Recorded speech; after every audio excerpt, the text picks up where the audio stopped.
Hello दोस्तों, कैसे हैं। आज मैं एक वीडियो जो मेरा पहला वीडियो है यूट्यूब के लिए बनाने जा रहा हूँ उपराष्ट्रपति के इलेक्शन पे। अभी आज राष्ट्रपति पद के लिए जो निर्वाचन हुआ था उसके लिए काउंटिंग हो रही है, और जब तक आपको यह वीडियो मिलेगा यह निश्चित हो चुका होगा कि हमारे अगले राष्ट्रपति कौन होंगे। लेकिन मैं बात करना चाहूँगा कि राष्ट्रपति के इलेक्शन के बाद जो मेजर इलेक्शन होने जा रहा है 6 अगस्त 2022 को, वह है उपराष्ट्रपति का चुनाव। इस चुनाव में दो कैंडिडेट हैं। एक हैं एनडीए की तरफ से जगदीप धनखड़ जी, जो हमारे अपने राजस्थान से हैं और वर्तमान में पश्चिम बंगाल के गवर्नर हैं, और उनके खिलाफ यूपीए की तरफ से जो कैंडिडेट हैं वे हैं मार्गरेट अल्वा साहिबा, जो बेसिकली कर्नाटक से हैं। इन दोनों के बीच एक बहुत ही अच्छा कंपटीशन देखने को मिलेगा हमें इलेक्शन के दौरान। लेकिन इससे पहले कि चुनाव की प्रक्रिया और चुनाव में किस कैंडिडेट के जीतने की संभावना है, मैं थोड़ा सा हिस्ट्री आपके साथ शेयर करना चाहूँगा वाइस प्रेसिडेंट के इलेक्शन का जो रहा है। तो अब तक वाइस प्रेसिडेंट के रूप में पहले वाइस प्रेसिडेंट थे डॉक्टर एस राधाकृष्णन, जो बाद में जाकर के प्रेसिडेंट बने, और अभी जो वर्तमान में हैं वे हैं श्री वेंकैया नायडू। और इनके बीच 11 और व्यक्ति अलग अलग वक्त पे उपराष्ट्रपति पद को सुशोभित कर चुके हैं। यह जो 6 अगस्त 2022 को इलेक्शन होने जा रहा है, यह एक प्रकार से 16वां इलेक्शन होगा उपराष्ट्रपति के लिए। लेकिन जो व्यक्ति के रूप में देखें तो जो व्यक्ति निर्वाचित होगा वह एक प्रकार से 14वां व्यक्ति होगा।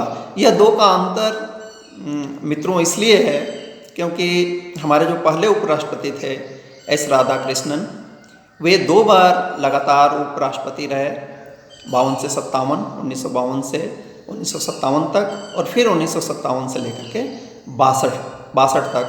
और बाद में डॉक्टर हामिद अंसारी साहब 2007 से लेकर के 2017 तक लगातार 10 वर्षों तक हमारे देश के उपराष्ट्रपति रहे।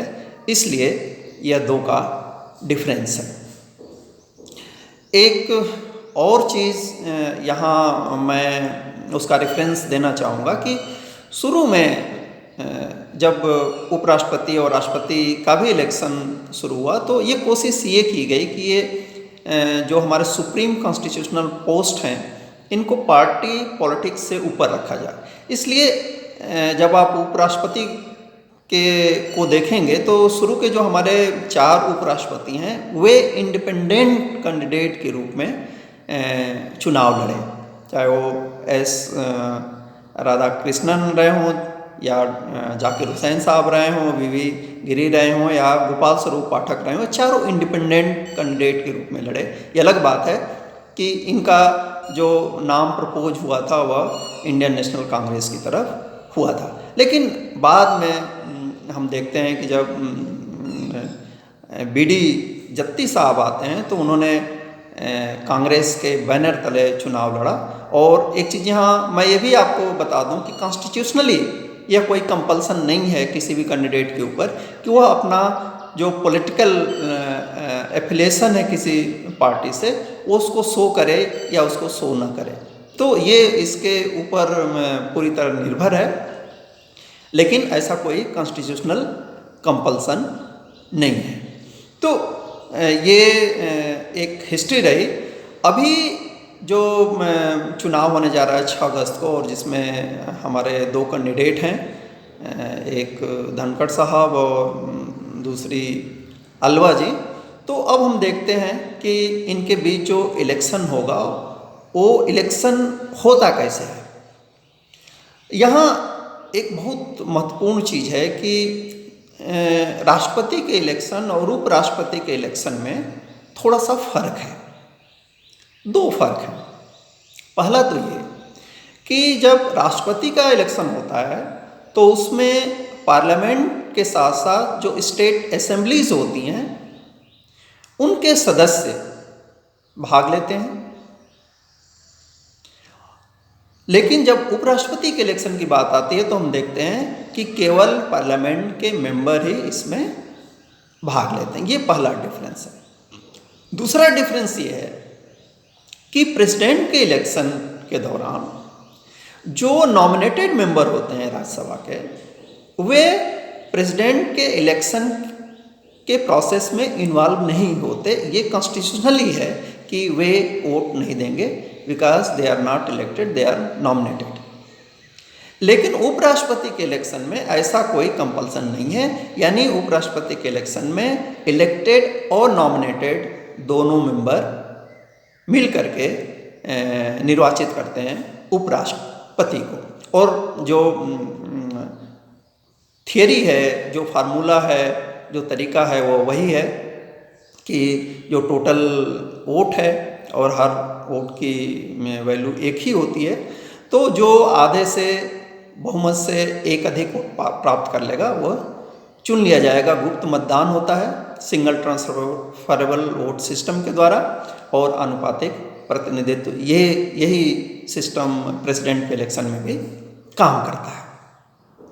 अब अगली चीज़ ये और सबसे इंटरेस्टिंग चीज़ जिसमें आपकी दिलचस्पी हो सकती है वह यह कि अभी जो 6 अगस्त को इलेक्शन होने जा रहा है तो उसमें संभावना किसकी है, धनखड़ साहब की या मार्गरेट अलवा साहिबा की।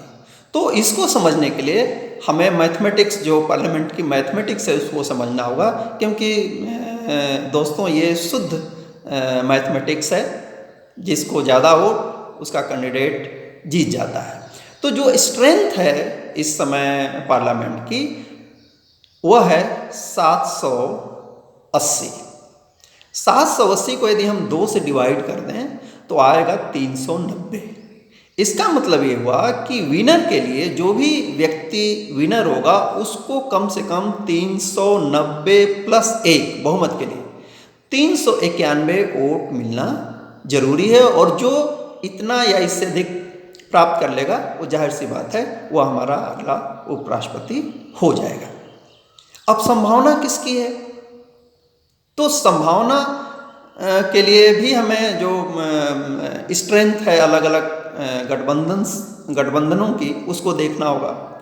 अब जब हम एनडीए को देखते हैं तो पाते हैं कि एनडीए के पास 495 सदस्य हैं लोकसभा और राज्यसभा का मिलाकर।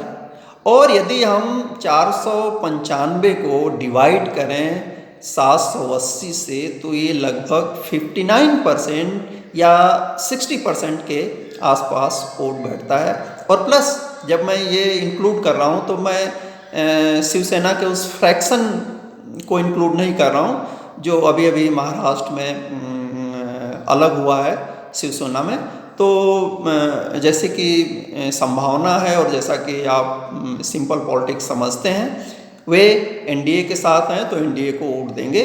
तो इसको देख लें तो मोर देन 60% जो वोट है वह एनडीए के पास है। और यदि शिवसेना नहीं भी देती है तब भी इतना वोट है कि यदि ये सारे वोट, एनडीए के सारे वोट कॉम्पैक्ट रूप से जगदीप धनखड़ जी के पक्ष में चले जाते हैं तो उनके जीतने की संभावना बन जाती है। तो ये प्रोसेस है और ये संभावना है। हम देखेंगे कि अल्टीमेटली, क्योंकि कहा जाता है ना जैसे क्रिकेट में आखिरी बॉल फेंक न दी जाए तब तक आप रिजल्ट की घोषणा मत कीजिए, कुछ भी हो सकता है। यह भी इलेक्शन है और इसमें भी पार्टी लाइन के अलावा जिसको हम क्रॉस वोटिंग बोलते हैं वह होती है। अंतरात्मा की आवाज़ इसमें भी उठाई जाती है, उठेगी। और लोकतंत्र के लिए यह कोई बुरी चीज़ नहीं है। इतनी लिबर्टी होनी चाहिए कि जो हमारा सांसद जिसको वोट देना चाहता है उसको दे दे, लेकिन आप ये भी जानते हैं कि पार्टी लाइन पर ही ज़्यादातर वोट होता है। तो होप आपको यह वीडियो पसंद आया होगा। यह मेरा पहला वीडियो है, आपने देखा सुना। Thank you very much.